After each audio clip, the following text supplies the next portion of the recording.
ತಂಡೋಡ ಸುದ್ದಿ ಪ್ರಾಣಾಯಾಮ.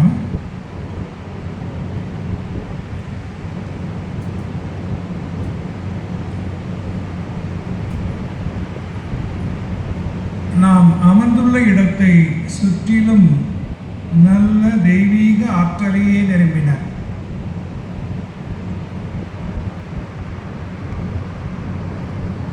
நாம் அமர்ந்துள்ள இடத்தை சுற்றிலும் இந்த இடத்தை கொடுத்தவர்களும், இந்த இடத்தில் வேதாத்திரிய வளர கட்டடங்களை கட்டி கொடுத்தவர்களும், வேதாத்திரியம் என்ற தத்துவத்தை உலகம் முழுவதற்கும் கற்றுக் கொடுத்தவர்களுக்கும், இந்த வேதாத்தியத்தை இது நாள் வரை கட்டி காப்பாற்றியவரும், இனிமேலும் இந்த வேதாத்திரியம் உலகம் முழுவதும் எடுத்துச் செல்வதற்கு பொறுப்பெடுத்துக் கொண்ட உங்கள் அனைவரையும் வணங்கி என்னுடைய வரவேற்பை துவங்குகிறேன். வாழ்க வளமுடன். முப்பெரும் விழா எல்லாம் தெரியும். அதே மாதிரி இந்த காயகல்பம் என்கிறது என்ன? நம்மளுக்கு உயிர் இருக்குது, நல்லா இருப்போம், எல்லா விதத்திலும் நல்லா இருப்போம். ஆனால் நம்மளுக்கு எந்த விதமான ஒரு உந்துதல் இருக்காது. அதனால் இந்த காயகல்ப பயிற்சி எடுத்தோம்னா சோமாரியும் கூட சுறுசுறுப்பாக ஆயிடுவான். அந்த விதமான ஒரு நல்ல பயிற்சி இது எங்கேயுமே கிடையாது. இந்த நம்மளுடைய ஆழியார் திருக்கோயில்கள் மட்டும்தான் இது மாதிரி பயிற்சி கொடுக்கப்படுகிறது. அதனால் இந்த பயிற்சியில் எல்லாரும் ஈடுபடணும். அதற்காகத்தான் சாமி அவர்கள் 1958 உலக சமுதாய சேவா சங்கத்தை ஆரம்பித்தார்கள். அந்த சங்கத்தை ஆரம்பித்ததோடு இந்த பயிற்சிகளை விஞ்ஞான பூர்வமாக கொடுப்பதற்காக அவர்கள் 1990 ஆழியாரில் திருக்கோயில் ஆரம்பித்தார்கள். இது அவருடைய எண்ணமெல்லாம் அவருடைய மனவளக்கலை கிராமங்கள் தோறும் சென்று சேர வேண்டும், பள்ளி கல்லூரிகளுக்கெல்லாம் சேர வேண்டும் என்பதுதான் அவருடைய அதற்காகத்தான் அவர்கள் நம் மதிப்புக்குரிய எஸ்கேஎம் அவர்களை உலக சமுதாய சேவா சங்கத்தினுடைய தலைவராக நியமித்தார்கள். பக்தியோடு பற்றினால் வாழ்வின் உச்சத்திற்கு அடைய முடியும் என்று நிரூபித்து வாழ்ந்து காட்டி அமர்ந்திருக்கும் தலைவர் தான் நம் தலைவர். நான் ஒரே ஒரு சம்பவத்தை சொல்லி நான் என்னிடம் அமர்கிறேன். குரு பக்தி, அதற்கு இலக்கணமாக திகழ்ந்தவர். நான் உங்களை ஒரு 136 ஆண்டுகளுக்கு பின்னோக்கி சரித்திர நிகழ்வை, உண்மை சம்பவத்தை சொல்லி நான் என்னிடம் அமர்கிறேன். குரு பக்தி எவ்வளவு உயர்வானது, அது எவ்வாறு பின்பற்ற வேண்டும் என்று ஒரு வாழ்ந்து காட்டிய ஒரு மகானை பற்றி சொல்லி நான் அமர்கிறேன். 1890ஆம் ஆண்டு அமெரிக்காவிலிருந்து ஒரு செய்தி வருகிறது, சர்வ சமய மாநாட்டிற்கு நீங்கள் பேச வர வேண்டும் என்று. ராமநாதபுரத்தை ஆண்ட பாஸ்கர சேதுபதி அவர்களுக்கு அப்பொழுது சுவாமி விவேகானந்தர் அவர்கள் சென்னை மாகாணத்திற்கு வந்திருந்த சமயம் அவர்களுடைய கருத்துக்களில் ஈர்க்கப்பட்டு, இது நாம் போவது சரியில்லை, சுவாமி விவேகானந்தர் போனால்தான் பொருத்தமாக இருக்கும் என்று இந்தியாவின் பிரதிநிதியாக சுவாமி விவேகானந்தரை சர்வசபைய மாநாட்டிற்கு அனுப்பி வைத்த பெருமை நமது தமிழனுக்கு உண்டு. அதோடு இணைந்து அப்போ ஒரு சின்ன ஓட்டு கட்டணம் 20 வருஷத்தில் பார்க்குற ஒன்றுமே முன்ன மாதிரி இல்லை, எல்லாம் மாறிவிட்டது. ஆனால் இவங்களுக்கான கொள்கையும் கோட்பாடு மட்டும் மாறல, அதுதானே முக்கியம். அந்த வகையில் எனக்கு இன்னைக்கு ரொம்ப மகிழ்ச்சி. நான் வர வேண்டும் என்று சொன்னார்கள்.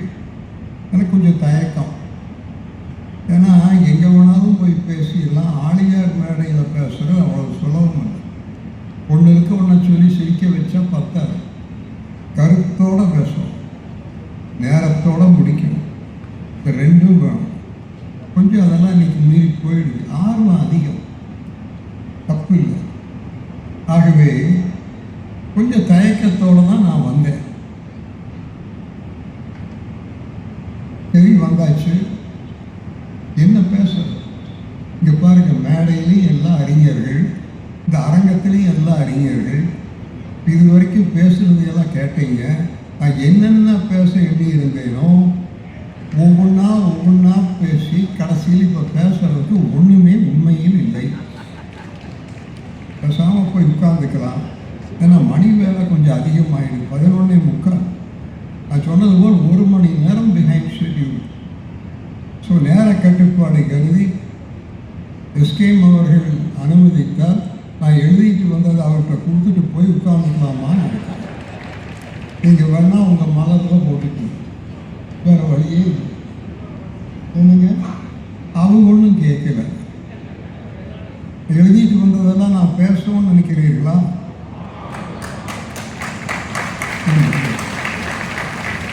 அதாவது யாரை வேணாலும் நம்பலாம். இங்கே ஒருத்தர் இருக்கிறார், சின்னசாமின்னு பேர். அந்த ஒரு ஆளை மட்டும் நம்பவே கூடாது. எந்த விக்கெட்டையும் எடுப்பதற்கு ஒருவர் வேணுமானால் அது சின்னசாமி. அதே போல் நம்ம தம்பி நாகராஜன், இவங்ககிட்டலாம் தப்பிச்சு நீங்கள் வர முடியாத ஒரு சூழ்நிலை. ஆனால் என்னுடைய தனிப்பட்ட இழப்பு என்னோட போகணும், அது உங்களை பாதிக்கக்கூடாது.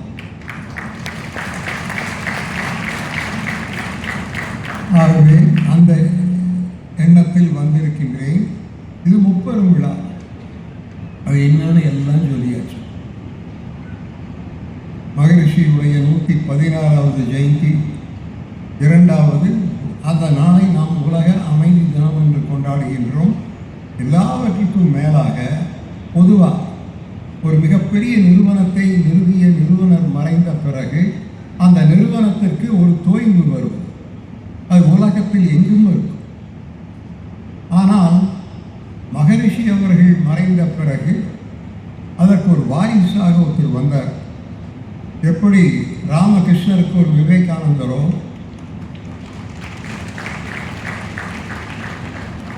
எப்படி சிவானந்தருக்கு ஒரு சிதானந்தரோ, எப்படி மகாத்மா காந்திக்கு ஒரு ஜவஹர்லால் நேருவோ, அதுபோல் மகரிஷிக்கு இவர் வந்து சேர்ந்தார். எல்லாம் கேலி செய்தார்கள். இந்த கிழவன் சென்று கடற்கரைக்கு சென்று உருகை உட்படுப்பதற்கும் வெள்ளக்காரன் வெளியே போவதற்கு என்ன சம்பந்தம்னாங்க. அவர் சார்ந்திருந்த இயக்கமே அவருக்கு பைத்தியம் பிடிச்சதுன்னு சொன்னாங்க. கடைசியில் நடந்தது என்ன?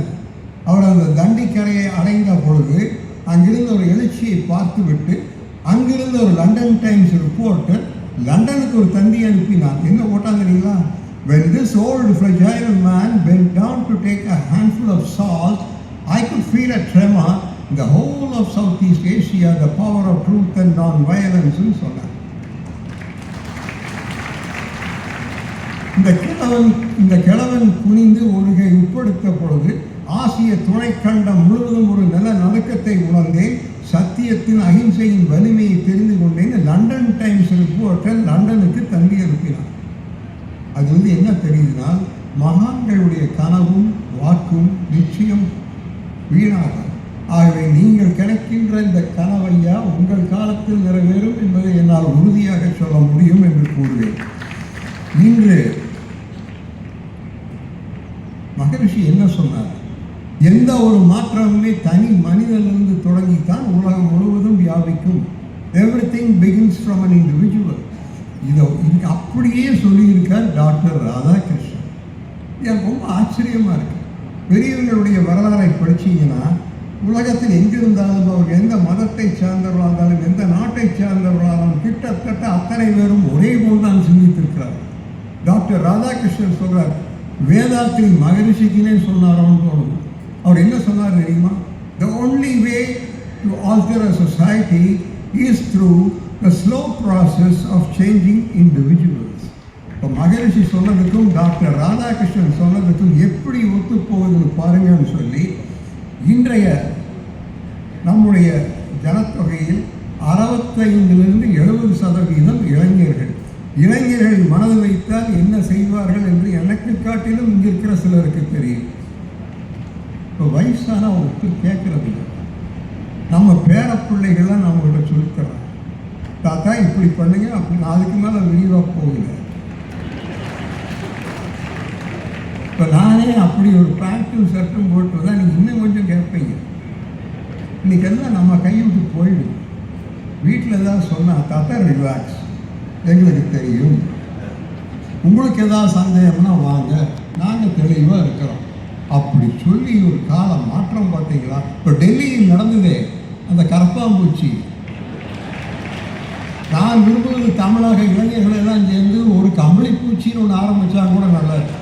அவங்க கரப்பாம்பூச்சினா நம்ம கம்பளி பூச்சி. எதுக்கு சொல்லணும்னா, இன்றைய ஜனத்தொகையில் 65-70% இளைஞர்கள். அந்த இளைஞர்களை முன்வைத்துத்தான் எதையும் சாதிக்க முடியும். ஆகவே தான் விவேகானந்தர் சொன்னார், 100 இளைஞர்களை தாருங்கள், நான் இந்த உலகத்தை மாற்றி காட்டுகிறேன் சொன்னாரா இல்லையா? மகாகவி பாரதி என்ன சொன்னார்? ஒளி படைத்த கண்ணினான் என்னை மூலயமா வந்து சொன்னார், இதெல்லாம் கேட்ராக்ட். மகாகவி பாரதியும் விவேகானந்தரும் சொன்ன ஒரு ஆளுங்க இல்லை, ஒரு ஆளுங்க. இப்பொழுது நமக்கு இருக்கிற சவால் எஸ்கேஎம் அவர்களே, அந்த இளைஞர்களை எப்படி கவர்ந்து இழுத்து இந்த மக்களுக்கு கொண்டு வரும். நான் விரும்புவது ஒரு இளைஞர் மகாத்மா காந்தி கடையில் இந்த யூத் பிரிகேடு என்று ஒன்று இருந்தது. அந்த யூத் பிரிகேடுக்கு அந்த காலத்து ஹீரோ பண்டிட் ஜவஹர்லால் நேரு. அந்த வரலாறுலாம் உங்களுக்கெல்லாம் தெரிய வாய்ப்பில்லை. ஆகவே அந்த இளைஞர்கள் மத்தியில் பேசிய பொழுது விவேகானந்தர் ஒன்றை சொன்னார். நான் பல மேடைகள் சொல்லியது தான், புரிதொன்றும் அல்ல. விவேகானந்தர் சொன்னார் இளைஞர்களை பார்த்து, மனிதா நீ எதுவும் இல்லை. இப்படிப்பட்ட கருத்துக்கள் அடங்கிய நூல்களை நம்ம இயக்கம் கொண்டு வரும். பெரிய பெரிய புஸ்தகம் போடாதீங்க.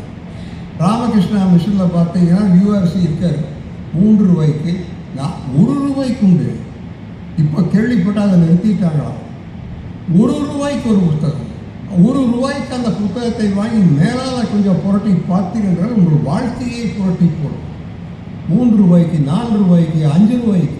நான் நினைக்கின்றேன் வேதாத்திரிய இயக்கம் அது போன்ற நூல்களை கொண்டு வந்து பாமர மக்களுக்கும் இளைஞர்களுக்கும் தரும். பிகர் த புக் படிக்கிறது குறைஞ்சி போயிடும். பொதுவாகவே இப்போ படிக்கிற வழக்கம் குறைஞ்சிடுது.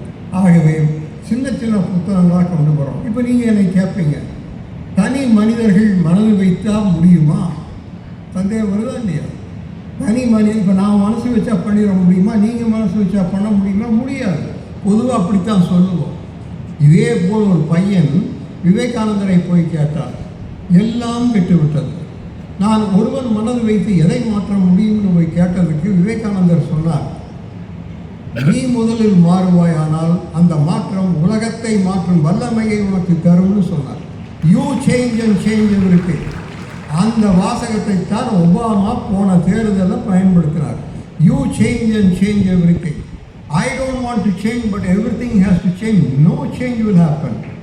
ஆனால் உன்னிடத்தில் ஒரு மாற்றம் வருமானால் அதிலிருந்து வருகின்ற வல்லமையை வைத்து நீ உலகத்தை மாற்ற முடியும் என்று சொன்னவர் விவேகானந்தர். இப்போ ஒன்று வந்தது, அதுவும் ஒரு அளவோடு நின்று விட்டது.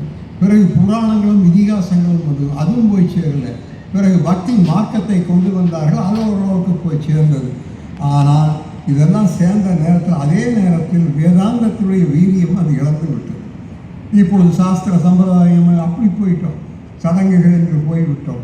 அந்த நேரத்தில் தான் மிகப்பெரிய சீர்திருத்தவாதிகள் வந்தார்கள். அகில இந்திய ரீதியில் முதல்ல வந்த சங்கரரையும் ராமானுஜரையும் விட்டுருக்கு. அண்மை காலத்தில் வந்தவர்களை எடுத்துக்கொண்டால் ராஜா ராம்மோகன் ராய், ஸ்ரீராமகிருஷ்ணர், சுவாமி நாராயணா, ரமணர், வள்ளலார், நாராயணகுரு, பசவேஸ்வர், தந்தை பெரியார், இறுதியாக வந்த ஒரு அவதாரம் தான் நம்முடைய வேதாத்திரி மகன்.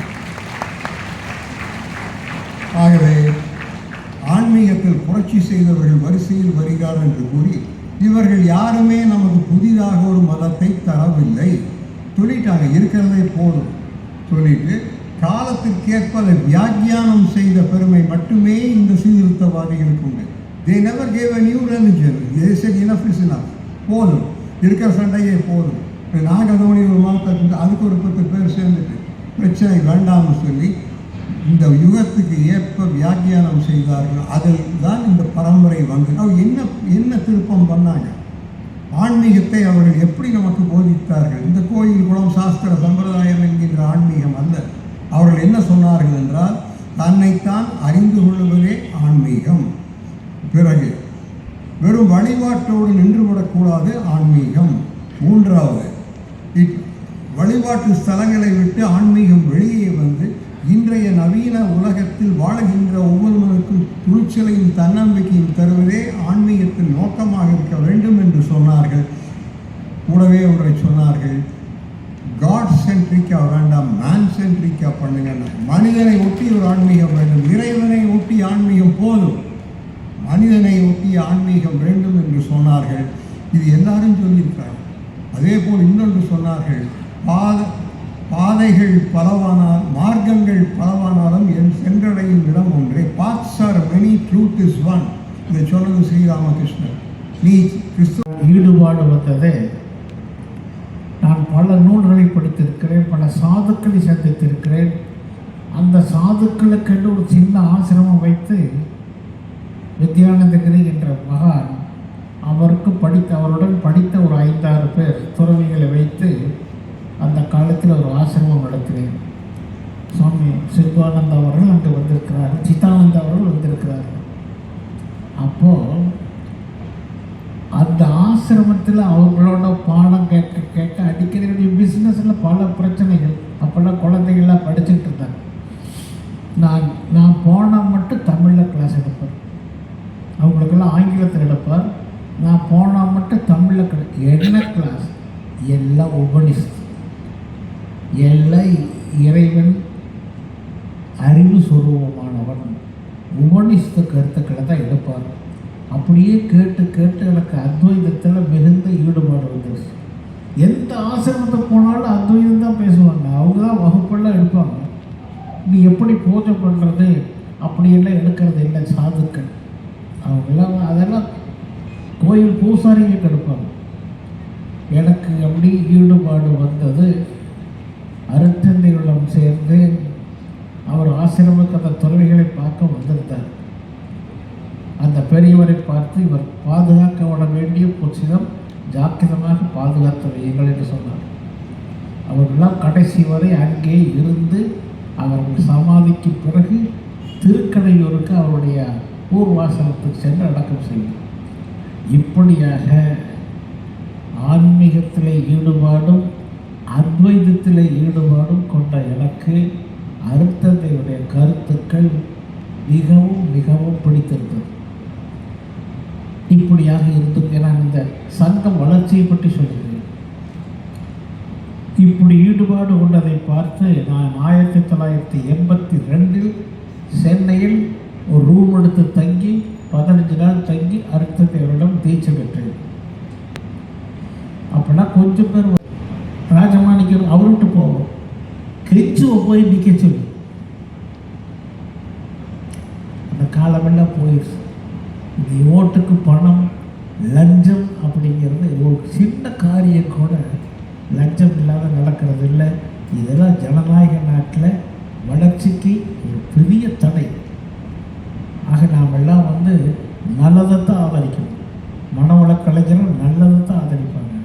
நான் அதனால தான் சொல்கிறேன், கண்டிப்பாக நிச்சயமாக முதல்வரை சந்தித்து முன்ன கொடுத்துக்கிட்டு இருக்கோம். 9th ஸ்டாண்டர்டுக்கு 11th ஸ்டாண்டர்டுக்கு இந்த பயிற்சி இப்போ கொடுக்குறோம். இப்போ அரசாங்கம் ஒரு ஆணை போட்டு வேறு எதுவும் கொடுக்க விடாட்டாங்க.